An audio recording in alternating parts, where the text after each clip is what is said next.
Hello, my beautiful Taurus. Welcome back to Unbound Soul Tarot. I'm Helen, and today we are going to be diving into the archetypes. So we're going to be using the Wild Unknown Archetypes deck for the main part, and then we're going to go into the tarot with the Wild Unknown Tarot. Both of them are decks by Kim Grant, and if you're interested in them, you can check them out in the description box. But yeah, let's just get straight to it. I want to look at what is your most dominant archetype at this time, and also what kind of archetype you should develop more within yourself. So that's what we're looking at. And also just a note to bear in mind, please remember guys that this is a general reading, so not all of the messages are going to resonate with every single one of you. Just take the parts that do resonate and leave the rest, okay? Okay, so let's look at your main archetype at this time. What is Taurus's main archetype currently? Oh, you have the Eternal Child. Okay, interesting stuff. Let me just move that out of the way here. So that is your most dominant archetype at this time. Oh, the empty room at the bottom, okay. And let's see what you should develop more within yourself. What kind of archetype should Taurus develop more within themselves? We have the Sword. Oh, interesting. Okay. Oh, wow, look at you. We have the Siren as the underlying energy here. So this is actually like a very Scorpionic card to me. That's just the kind of energy that it emanates. So I'm going to look at these cards for myself first and kind of feel my way through them, see what messages I get just intuitively.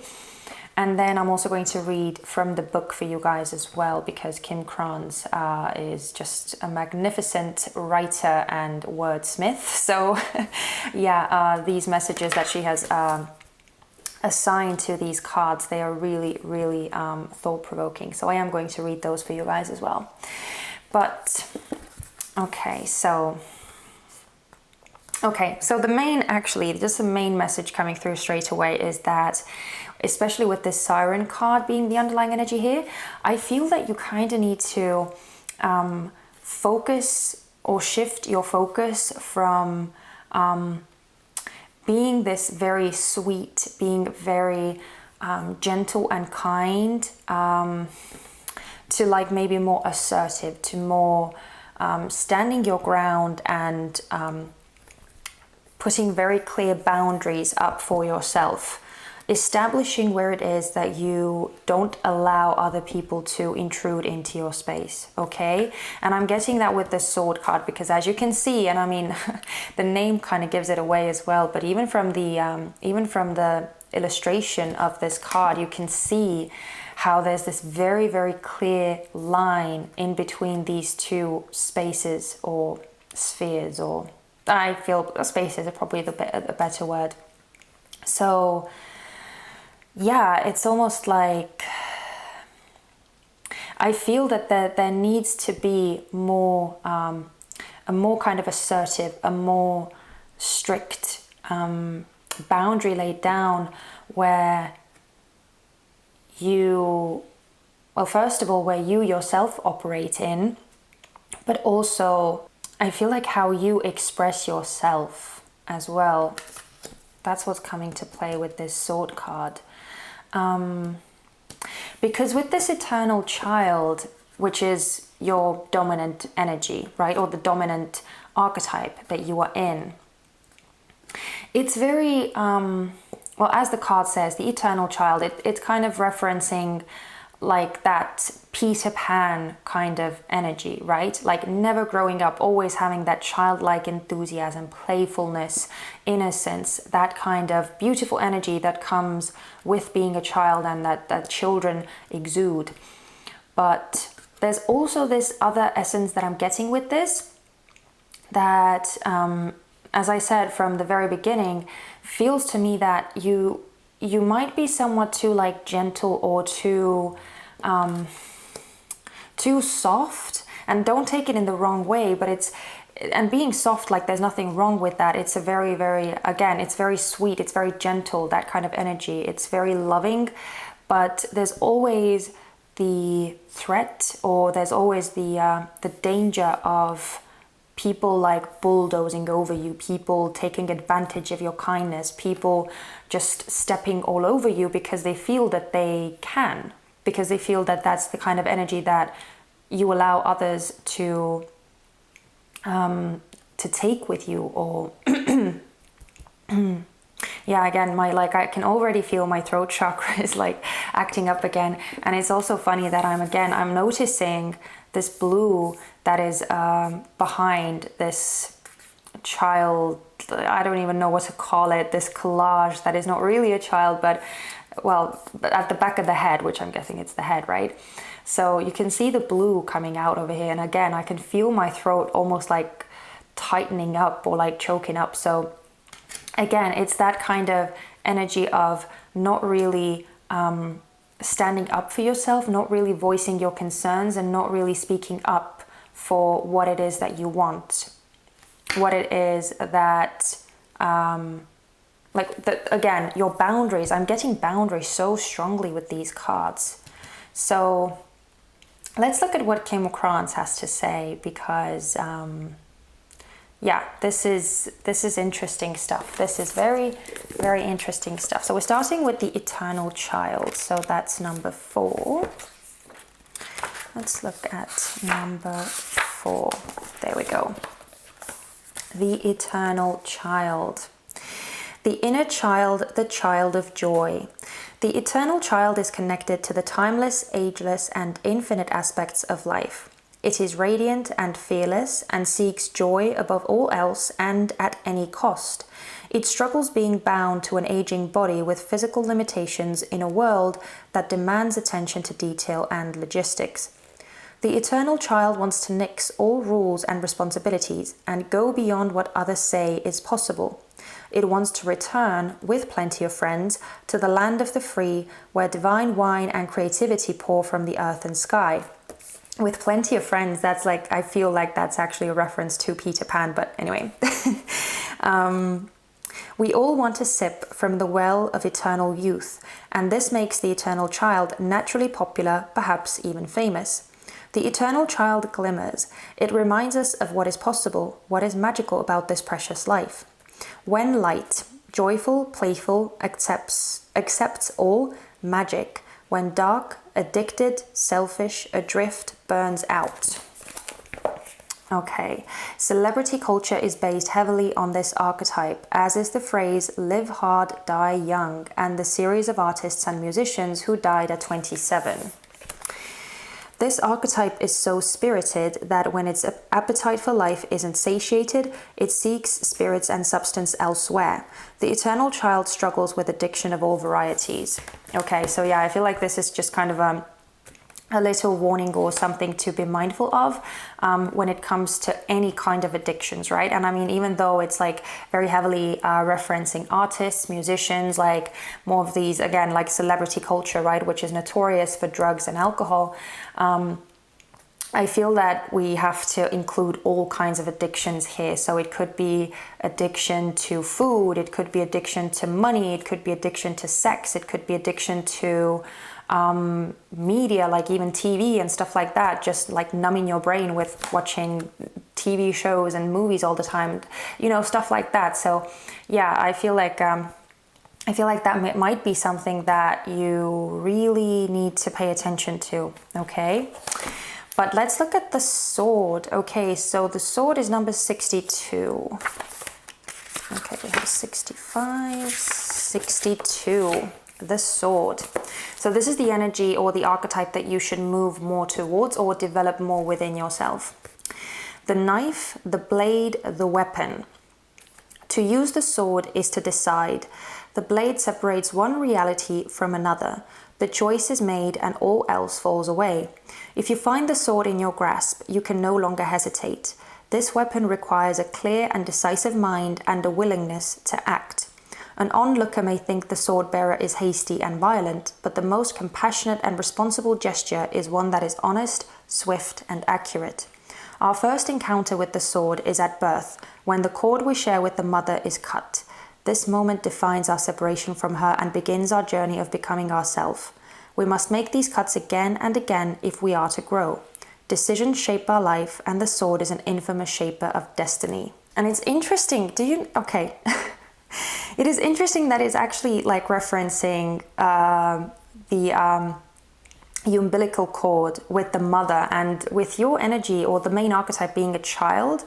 That's interesting, and that's also like, I feel like another reference to this boundaries that I'm feeling, even though this is talking about more like being decisive and just like taking action and like not wobbling between like two worlds, but just like, you know, setting down one strict path, or like being very decisive, right?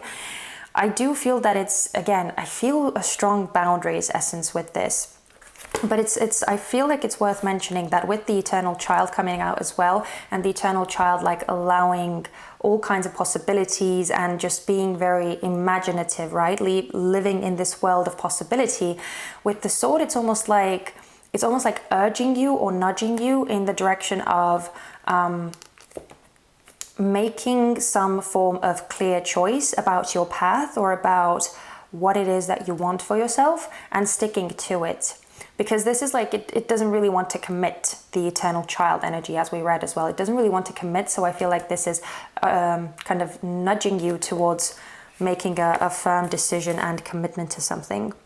So when light, cutting through to what is essential, when dark, hasty, backstabbing, a dull and painful blade. Okay. Oh my goodness. Boundary making. That's literally what it says. Boundary making, prioritizing, and clarifying are all gestures made possible by the sword. The sword is a metaphor for the pen and the brush, the artist's fierce and graceful tools. Contemplate the Buddhist philosophy of the first and second arrow. Swing the sword once with precision and commitment. More than that will be painful for everyone involved. Okay, so again, I feel like it's almost that last part there, I felt like that was almost a reference to like not going over to the extreme of starting to be too harsh and too brash with this sword, but almost like finding this beautiful balance. Okay, but let's look at the tarot now and let's see what we can find out about these archetypes even more. What I want to look at more specifically is, I want to see what this eternal child archetype is rooted in for you guys. So what is the past influence, like why you are in this energy so dominantly? Also, how is it serving you at this time, and how it is restricting you? What is this eternal child rooted in for Taurus? What is it rooted in? Oh my goodness. Oh my goodness. Okay. Oh, okay. Well, I feel like I do have to say, because we have both Mother of Wands and Father of Wands coming out with the Nine of Wands. Oof. Well, okay, I feel like I need to take those three, because it's almost like a one cohesive story. So yeah, this is very strictly talking to me about parental figures. So mother and father, or, well, it doesn't necessarily have to be mother and father if you didn't grow up in a traditional kind of family dynamic. It could just be like parental figures or authority figures for you as you were growing up. But yeah, this is indicating very strongly, because it's the same suit as well. I feel very strong like family dynamic coming through, and a lot of parental pressure, a lot of parental influence here. Especially with the Nine of Wands, I feel a lot of restriction with this. I feel a lot of restriction, or almost like molding and pressuring on both sides, because this Nine of Wands is very it's very exhausted, it's very tiring energy anyway. But with it being surrounded by these two very, very strong Wands cards as well, yeah, it's almost, I feel like there was maybe a lot of pressure, or a lot of like very specific rules or very specific norms that were imposed upon you as a child when you were growing up. So that's it seems to be the main source of this energy that you're operating from now, because it's almost like your boundaries were kind of crushed, or they were, so either you were repressed or you weren't allowed to have like your own sense of self when you were growing up, or these boundaries were posed upon you by your parental figures or by your family dynamic wherever you grew up. Okay, so let's keep going. I want to see how this energy or how this archetype is serving you at this time. How is this archetype, this eternal child archetype, serving Taurus?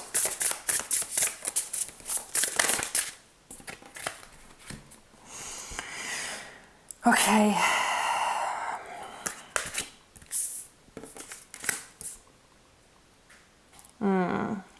We have the Son of Cups, which is like the Knight of Cups in the regular tarot. Oh, sorry, by the way, I don't think I said, but the Mother and Father, even though you probably were able to tell anyway, but the Mother and Father are the Queen and King of Wands in the traditional tarot. So yeah, we have the Son of Cups and the Three of Cups in reverse.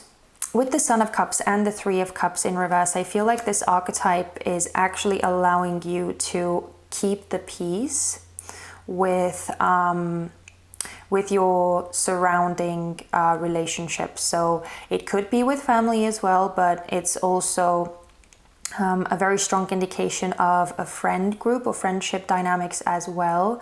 Just people that you are very closely tied to and that you hang out with, that you spend a lot of time with. Yeah, with this Eight of Wands being at the underlying, or being at the bottom of the deck as well. Yeah, it's almost like I feel that this more soft and gentle energy of the eternal child is allowing you to have a more soft and gentle relationship type dynamic with other people as well. So it's like not dragging up any drama or anything. It's just very subtle. It's very calm, and I feel like you actually might be someone who is a very calming presence, or almost like a mediator when things do get somewhat more tense, or when like arguments are arising in either your family or your friend dynamics. You are the one who is like calming down the situation and soothing everyone and just bringing back the equilibrium or the peace, right? So yeah, so I feel like it's almost like protecting you from getting into too many arguments or too many tense and stressful situations when it comes to relationships with other people. Okay, and let's also see how this energy is restricting you. How is this eternal child archetype restricting Taurus? How is it keeping Taurus back? I want this one. The Four of Cups. Oh my God, you have, wow, it's interesting. So you have all wands coming out over here, and now you have all cups coming out over here. Oh, and the Ace of Swords is at the bottom. Okay. Yeah, so what I'm feeling with this is that it's holding you back from going after what it is that you actually want. It's keeping you in a state where, like, being surrounded or being present in energies that don't make you feel good or that suppress you in some way. It's like it almost becomes a normal way of being, or you get so used to it that again, you don't really go after what it is that you truly want, or what would actually kind of give you this sense of peace on the inside. So yeah, it's not allowing you to leave this place of discomfort for yourself. It's keeping you stuck in there, and again, making it almost like a normal way of being. Okay, I need to kind of squeeze them up because it was supposed to be only 3 cards, but see, here we have, here are 6 cards, so seems like you have a lot to say. But looking at this sword energy now, this is a very, very, very exciting archetype. What would the sword help Taurus heal?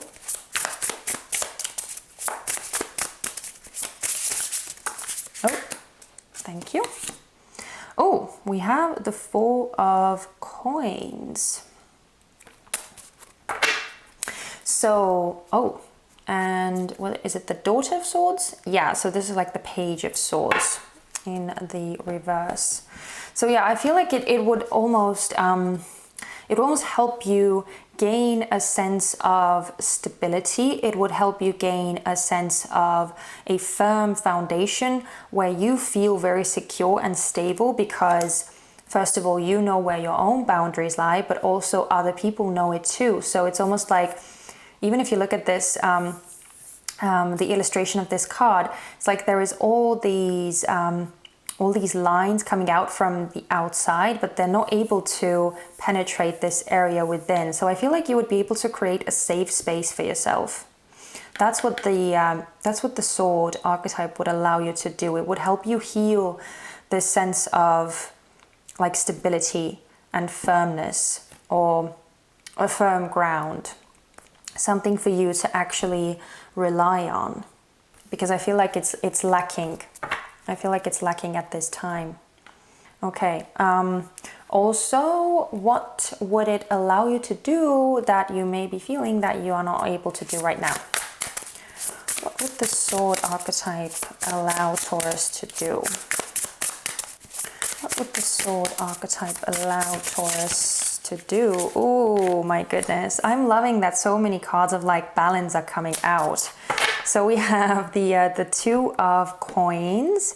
Oh, and the 6 of wands is the underlying energy. So yeah, I feel like it would help you, or okay, it would allow you to create this sense of harmony for yourself, or help you actually go after your dreams and be successful at it. Because, well, the underlying energy is the 6 of wands, the card of victory, the card of success. So yeah, I feel like it would help you gain a firm footing where things are just, you kind of find your own natural rhythm. You're able to find where it is that you belong, and kind of maybe even your own sort of routine, or create this, like, you'll be able to create this system for yourself where you actually, yeah, where you actually like make your life work for you in a very harmonious way. Because this is all about balancing and finding your own rhythm. And I'm actually even loving that both of these cards have a butterfly on them. So it's like almost indicative of a rebirth. So this is beautiful, beautiful, beautiful energy. You'll be able to take flight as you kind of find your rhythm and find your confidence, and go down this this path for you. Because even if you, I don't know if you'll be able to see, but there's this like this butterfly is beautifully aligned with this straight path where all these lines come together. So yeah, it's again, you'll be able to follow your path in a very balanced and harmonious way. And lastly, let's see what possibilities the sword would open up for you in the future. Oh my goodness, you have the 10 of Swords in reverse. And the 7 of Cups at the bottom of the deck. Okay, so, wow, well, the 10 of Swords is a very harsh card. But with it being in reverse, especially as something that would be like a future possibility for you, I feel like it would help you almost like clear out the stuff that is draining you. that is taking away from your energy, and that is that is not benefiting you in any way. So this card is almost like there's a lot of release with this card. There's a lot of letting go. There's a lot of okay, and it's also saying that you would be able to let go of your past like loops, or your past patterns that you may have been walking on, and it's going to allow you to stop doing the same things, or to stop repeating the same cycles that you have been, because of the lack of boundaries that is present here, or the lack of just standing firm in your truth and not allowing others to walk all over it. So I feel like it's going to, like, taking a more firm approach with your, like, with where you stand. I feel like it's going to allow you to stop making the same quote unquote mistakes in the future. Oh, this is actually so beautiful. Being able to release yourself from your past patterns that may have kept you on a loop. And it's going to open up all these beautiful new opportunities for you with the Seven of Cups. All this new untapped potential. All these new exciting adventures that you would be able to walk upon and explore. So, wow. Okay, well, I think I'm going to leave you guys here, because it's really, I feel like these readings are somewhat more exhausting. So I'm trying to, again, not take them too far and not make them too long. So I hope that this reading was still interesting though, and that it was useful for you guys, and that you got something from this. If you did resonate with this story, and if it gave you something, then make sure to give me a thumbs up, and yeah, it would help other people find my channel more easily, and then I would hopefully be able to help even more people. But also, if you enjoy my energy and the kind of readings that I do, then don't forget to subscribe so that you wouldn't miss out on the future readings that I do for you guys. But that's that. I'm going to leave you guys here. So thank you again so much for spending this time with me, and I am sending you so much love and light. Bye-bye.